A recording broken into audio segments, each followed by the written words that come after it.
What's up guys, Justin here with the CGEssentials.com, back with another Blender add-on tutorial for you. So we talked earlier this week about Fluent Materializer and how you can use it to customize materials inside of Blender. Well, in today's video I wanted to talk through some other effects that you can create using this add-on. So let's go ahead and just jump into it. So one thing to note is Fluent Materializer is currently on sale as a part of the Blender Market sale. So I will link to that in the notes down below if you want to pick that up. If you watch this video after the sale, this add-on is totally worth it at full price, but if you can get it on sale, that's obviously a great deal. So what I wanted to talk through is just some different things that you can do to create different effects inside of Fluent Materializer. And so we'll talk about a couple different things that you can do. So first off, this is a chair model that I downloaded from Blender Kit. And so we're going to use that for the first couple effects, and then we'll download another model for some of the other stuff. So first thing we want to do is we want to set up our workspace. So we're just going to click into here, add a layout workspace. We're just going to add a window right here. And so you're going to have a window off to the left-hand side. It's going to show your chair. And then on the right-hand side, we want to set this up to be our shader editor, because we want to come in here and we want to adjust the shader that's in here. One thing to note is this comes in kind of grouped, and I would rather right click on this and ungroup it just so I can see the different principled BSDF objects, because we're going to use those in a minute. All right, so you can see how this is all running through a simple principled BSDF shader, right? And so all we want to do is we want to add some imperfections for this first look, right? All we want to do is just add some scratches to our chair to make it look a little bit more used. Well, you don't need to use any of the layer functions inside of Fluent Materializer in order to do that. All you need to do is just tap the N key, click into the Fluent browser, and just add one of these imperfection maps.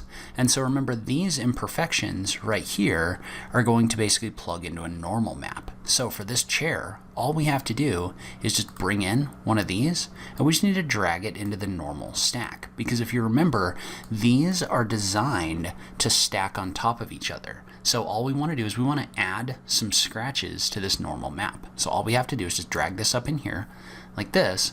Well, notice how now, between the normal map and the normal, this has now plugged itself in, and we can see scratches starting to appear on our chair. And so they're not very pronounced, so what we can do is we can just adjust this by adjusting the strength function. And notice how the more strength you have in here, the more pronounced these are. Usually I like to be a little bit subtle with this effect, but we want to have these in here, and basically you can see what it's doing is it's just affecting the way that the light reflects off of this object. So it's making this look a lot more used. And so let's say we wanted these to be a little bit smaller. We could just drag this to the right a little bit in order to make them smaller. But you can see how adding scratches to an object is really easy with this add-on. All right, so now let's do something a little bit more complex. So what we want to do is we want to make this look as if at some point this chair was painted a color and then the paint kind of scraped off. So the way that we're going to do that is we're going to use one of the mix layer shaders. So we're just going to come in here, we're going to click on our principled BSDF, whoops, and then we're just going to tap F, and we're going to click on the mix layers function. And so what that's going to do is that's going to allow us to mix these layers together. So first off, we want to drag our colors back in here. I think there might be a faster way to do this with Node Wrangler, but for now we'll just drag these in manually. So I'm just going to drag this in. We want our normal to come back out of here. We want our roughness to go in the roughness, right? Then we're going to have the same look that we had before. So we'll just have a chair with some scratches on it. Well, what we want to do here is we want to add another layer that acts as a paint color. So we're just going to tap the F key. We're going to add a new layer up here. And for this layer, all we want is we want the color to go into the second color like this. And let's say it was painted yellow before. Well, notice how at the moment nothing has changed, right? So we've got the color in here, but nothing's really showing up on the other side. But if we were to drag this all the way to the right, in this mask function right here, what that's going to do is that's going to move, it's basically going to give precedence to the second color instead of the first. So anything that's plugged into the second options over here. So we could also plug our metallic, our roughness, and our normal in. as well. There's nothing in them right now, so it's not really going to do anything. But we can go ahead and we can drag those over like this, right? And so what those have done, and so what that's done is we basically set this up as a material that we're mixing together. But what we want to do is we want to add some wear to this. So the way that we're going to add wear to this is we're going to come in here and we're going to use our imperfections again. Or in this case, we're going to use the grunges. And so with the grunges, what we want to do is we want to set this up so that our material, so that our yellow material is kind of hidden a little bit. So the way that we want to do that is we want to click in here and we want to add a grunge node right here. And we're going to take our result of our grunge node and we're going to drag it into our mask right here. And so if you wanted to preview what this was going to do, you could do a Control-Shift-Click on this instead. And so you can see how what this is doing is this is basically masking out that yellow material on our chair. And so right now it looks a little bit odd. So what we're going to do is we're just going to play around a little bit with the scale and the strength of this function. So notice how, or if we scale this down, the grunge gets bigger. If we scale it up, the grunge gets smaller. And so you can adjust the strength of the effect using the contrast function.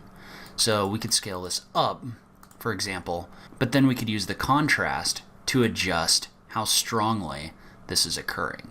And so another thing that I've seen done is maybe instead of using a regular grunge like this, what you might do instead is you might add one of the grunge gradients. And so the grunge gradients are basically going to make this as if at a certain Z value or a certain height, this effect gets stronger. So for this one, what we would do instead is we would just do the same thing where we drag this into our mask right here, but our grunge gradient is going to give us the value of Z, right? It's going to give us the Z value, meaning we can adjust how high this is on our model. So right now, for example, you can see how at the very bottom, there's a little bit of yellow grunge, but not very much. But if you adjust the Z value up, notice what it's doing is it's starting from the bottom and scrolling up. And so let's say maybe you wanted this to be the other way around, right? So instead of the bottom retaining the paint, instead of the top, you could just do a Shift A and add an invert node right here in order to flip that.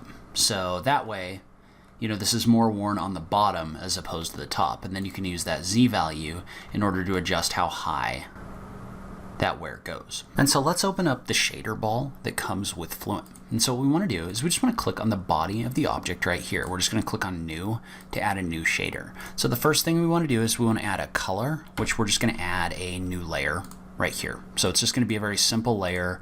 We'll add like a bluish color, something like this. But now what we want to do is we want to add a couple different things to this, right? The first thing we want to do is we want to add a layer that makes this look as if it's wet. So we're just going to go to the liquid section and we're going to add a water drops node right here. And so what we want to do with the water drops is we want to drag this down into our normal map. So when we drag this into our normal map, what that's going to do is that's going to make this show up over here. So that's going to give us a water drop look on our face. And generally I like to mess around with this a little bit because sometimes it can make this look a little bit like things are kind of bubbling up. So I prefer to bring the size down a little bit and then maybe mess around with the scale a bit. But you can see how now this looks like a wet surface, like this. And we can play with the seed a little bit to adjust where that goes. But then we also want to make this surface look as if it's been stained in the past. So the way that we can do that is we're just going to add another layer right here. But in this case, we want to go to our imperfections and we want to add one of the liquid stains. So we'll go with liquid stain number 2. Well, notice how liquid stain number 2 is going to give you options for map and roughness. Well, in this case, all we need to do is just drag our roughness into our roughness of our layer right here. And so what that's going to do is that's going to basically make this look as if there are water stains on the object over here. So underneath the water, you can see how these water stain looks are being added in here as well. And you can adjust how big those are by adjusting the scale. So you can make those taller, shorter, or you can make those bigger or smaller, whatever you want to do by adjusting the scale on your object.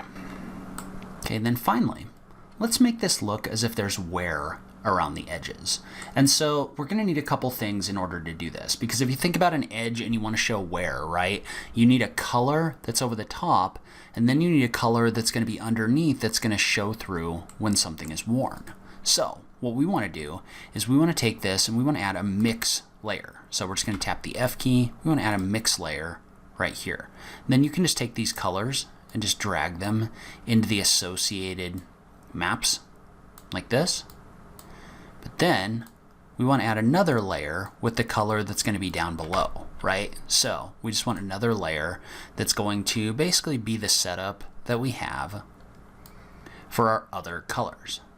So in this case, we just want to set this up with a white color. So basically what that means is we have two colors associated with this. Well, now we want to apply an edge mask right here. And we want to drag that into our mask right here. So basically what that's going to do is that's going to mask out the color, the top color, at a set distance, right? And this is going to be kind of a small distance, so we want this to be like 0.005 or something like that, maybe even something smaller, so 0.002. What this is doing is this is basically showing through this other color at these locations. So now we need to make this a little bit less uniform, right? So because this looks too uniform right now, it looks like you went through with sandpaper and just like sanded all the different edges. Well, what we can do is we can add another imperfection map. So in this case, usually the grunge maps are a good fit for this, but we want to add maybe like a grunge 05, something like that. And so what we want to do is we want to take the result of this grunge map and drag it into our texture right here. So when we drag it into our texture, what that's going to do is that's going to affect the mapping that's applied around the different edges. So you can use this in order to make the edges look worn in a more realistic sort of way, right? Like things have kind of chipped away, but not a ton. And you can adjust things like the strength as well as the scale of that effect using the functions right here. And so then you can use the distance function in order to set how far away from those edges this effect is going to go. So if I put this at like we'll do 0.001 or 0.01.